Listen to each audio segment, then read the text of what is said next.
اچھا جی، عمران صاحب آپ بتائیں کہ جی آپ کو کیا مسائل پیش آ رہے ہیں؟ آپ لوگ کون سی انڈسٹری سے منسلک ہیں؟ جی السلام بسم اللہ الرحمن الرحیم، بڑی مہربانی ہے آپ کی۔ ہم لوگ ریلیٹڈ ہیں جی اس سے گارمنٹ سے اور شو انڈسٹری سے، اور ہم لوگ بناتے ہیں مختلف قسم کے جو آپ کے جو شرٹس کی جو ایسیسریز ہوتی ہیں، اس میں بٹن وغیرہ زپ وغیرہ تو نہیں شامل ہوتی، لیکن ڈوریاں ہوتی ہیں، فینسی ٹیپیں وغیرہ ہوتی ہیں، وہ اس قسم کی چیزیں ہم بناتے ہیں جی، اور کیا کوئی لیبر کے مسائل وغیرہ آپ کے کیا ہیں؟ جی۔ لیبر کے مسائل کچھ اس حوالے سے ہیں کہ اس وقت جو مہنگائی کا ایک سلسلہ ہے، ظاہری بات ہے جی کہ لیبر بھی وہ ڈیمانڈ کرتی ہے، اس ڈیمانڈ کے چکر میں اگر ہم اپنے ریٹس کو کہیں انکریز کرتے ہیں، آگے پارٹی نہیں دیتی ہے، تو پارٹی اس حوالے سے اگر دیکھا جائے تو پریشانی ہے اس وقت۔ 15-16 ہزار یا 20 ہزار یا 24 ہزار سے ہے، آپ کو بھی پتہ ہے کہ جی کہ آج کل گھر تو نہیں چلتے ہیں، اگر دو میاں بیوی بچے بھی ہوں تو پھر بھی معاملات جو ہے نا وہ اتنے پیسوں میں بنتے نہیں ہیں۔ ہاں اگر مہنگائی کنٹرول ہو تو پھر وہ ذرا بہتر ہو جائے گا کام انشاءاللہ۔ جی، تو اسی طرح کاسٹ آف مٹیریل وغیرہ وہ پہلے سے زیادہ ہو گئی ہے یا جی اسی؟ کاسٹ آف مٹیریل بھی بہت زیادہ ہو گئی ہے۔ جو ہم لوگ پہلے چیز پرچیز کرتے تھے، سمجھے کہ کم از کم 30-40% ہر چیز، مگر ویسے کئی چیزیں تو ایسی ہیں جو 100% بڑھی ہیں، لیکن بہرحال 30-40% ہر چیز جو ہے نا وہ انکریز ہوئی ہے را مٹیریل کے حوالے سے۔ جی، پہلے بورا وغیرہ کتنے کا مل جاتا تھا؟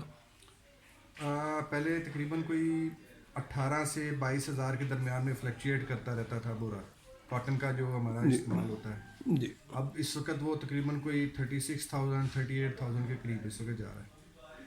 اور تو اسی طرح اپنے ان پٹس میں اب ظاہری بات ہے کہ اگر ہم اس حوالے سے اپنے ریٹس بڑھاتے ہیں تو مارکیٹ میں سیل نہیں ہوگی اس کی، کیونکہ اگر ہم بڑھاتے ہیں تو پھر ان جو گارمنٹس بنانے والے ہیں ان کی اپنی کاسٹ بڑھ جاتی ہے، انہوں نے آگے سے آرڈر پکڑے ہوتے ہیں جو اسی ریٹ پہ ہوتے ہیں جو پرانے ریٹ پہ ہوتے ہیں، اس لیے ادھر تھوڑا سا یہ پرابلم ہے۔ اچھا، اسی طرح بجلی وغیرہ کے ریٹس وہ ان جی میں بھی بجلی کوئی؟ کے حوالے سے بھی ہے، اس میں کافی پریشانی تو ہے، لیکن چلیں وہ تھوڑا ایک تو دنیا کے ساتھ ہی ہے جی سارا کچھ ہے، جس میں اس وقت 2 دفعہ تقریباً 6 سے 7 روپے جو یونٹ بڑھے ہیں۔ اوکے، آپ یہ حساب لگا لیں کہ جی اگر ہمارا بل پہلے لاکھ آتا تھا تو اب تقریباً کوئی 170-75 کے قریب آتا ہے، اتنا فرق پڑ گیا بجلی کا۔ نہیں، پہلے تو کس طرح یونٹ وغیرہ کس طرح کاسٹ کر رہا تھا آپ کتنا؟ پہلے یونٹ تقریباً کوئی پڑ جاتا تھا 19 سے 22 روپے کے درمیان میں فلیکچویٹ کرتا تھا، آپ نے جتنا استعمال کیا ہے اس حوالے سے اتنا بن جاتا ہے۔ اب ظاہری بات ہے کہ جی کہ وہ انہوں نے ریٹس بڑھائے ہیں مختلف والوں سے، اور اسی میں پھر فرق پڑ گیا۔ اس کے علاوہ وہ دیگر کوئی ان پٹس وغیرہ کون سے ہیں؟ دیگر انپٹس میں بھی آپ کا زیادہ تو اب یہ ہے نا کہ جس طرح جدید مشینری ہے، اس والے سے بھی ہے کہ ہم لوگ وہی پرانی مشینری استعمال کر رہے ہیں۔ جب ہم نئی مشینری میں جاتے ہیں تو وہ اس وقت کافی کاسٹ پڑتی ہے ان کی، اور باہر کے ملکوں میں تو نئی ٹیکنالوجی آتی ہے، پرانی ٹیکنالوجی کو وہ شفٹ کر دیتے ہیں، جو ہم لوگ لے آتے ہیں جو ایشیا والی سائڈ پہ ہیں، جو دوسرے انڈیا والے سائڈ پہ ہیں۔ تو یہاں پہ پاکستان میں جو میجر چیز ہے نا، یہاں پہ R&D جسے ہم کہتے ہیں دوسرے لفظوں میں، کہ R&D یہاں پہ ریسرچ اینڈ ڈیولپمنٹ؟ وہ یہاں پہ بالکل نہیں ہے۔ باہر کے دوسرے ملکوں میں گورنمنٹ خود اس چیز کو جو ہے نا وہ سپورٹ کرتی ہے جی کہ آپ R&D کریں، ریسرچ کریں، کوئی چیز اگر آپ بناتے ہیں تو وہ اس کو R&D کے حوالے سے وہ نہیں بنتی۔ بس یہاں پہ یہ ایک مسئلہ ہے، R&D نہیں ہو رہی یہاں پہ کسی بھی حوالے سے۔ اور ریسرچ اینڈ ڈیولپمنٹ کے لیے تو کافی سارے پیسوں کی ضرورت ہے، وہ تو نہیں دیکھیں، اس میں بھی میری نظر میں یہ ہے کہ جی ریسرچ اینڈ ڈیولپمنٹ میں ماشاءاللہ پاکستان میں ٹیلنٹ بہت زیادہ ہے۔ ہم لوگ جسے ہم کہتے ہیں نا کہ کوئی چیز باہر سے مشینری بن کے آ جائے گی، ہم اس کو چند دنوں میں چلا دیتے ہیں، کوئی ہمیں سکھائے یا نہ سکھائے، ہم اس کو چلا دیتے ہیں کسی بھی حوالے سے، ہم اس کو رن کر دیتے ہیں کہ جی یہ مشین رن ہوگی، لیکن اگر ہم اس مشین کو بنانے کے چکر میں جاتے ہیں تو وہ ہم سے بالکل چیز نہیں بنتی۔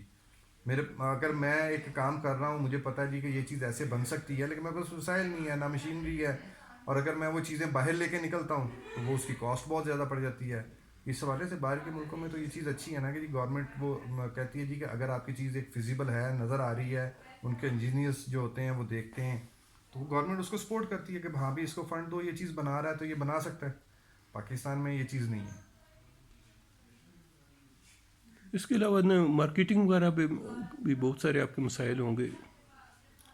جی مارکیٹنگ میں اب وہ ایک زمانے میں مارکیٹنگ ہوتی تھی جس طرح کہ آپ ڈور ٹو ڈور جا کے اپنے آپ کو انٹروڈیوس کرواتے تھے. اب چونکہ یہ ملٹی میڈیا اور یہ موبائلز اور یہ سارا کچھ آ گیا ہوا ہے, تو اس لیے وہ مارکیٹنگ اب اس قسم کی نہیں ہوتی جو پہلے مارکیٹنگ کے لیے بندے رکھے جاتے تھے جو گھر گھر جا کے تو آپ کی مارکیٹنگ کرتے تھے, اشتہار چلائے جاتے تھے. اب وہ چیز نہیں ہے, اب ہر چیز آپ کے ہاتھ میں ہے اور دنیا کو پتہ ہے جی کہ کیا چیز آپ کیا بنا رہے ہیں, کون سی کمپنی کیا چیز بنا رہی ہے. تو ہمیں مارکیٹنگ کے حوالے سے اب اتنا نہیں ہے. ہاں اگر آپ مارکیٹنگ آپ کرنا چاہ رہے ہیں, باہر کے ملک میں اپنی چیز سیل کرنا چاہ رہے ہیں, اس کے لیے آپ کو مارکیٹنگ چاہیے ہوتی ہے. اور باقی کیا سجیشن آپ دیتے ہیں کہ جی ان چیزوں کو ڈیولپمنٹ کرنے کے لیے؟ چلو بس ہو گئی.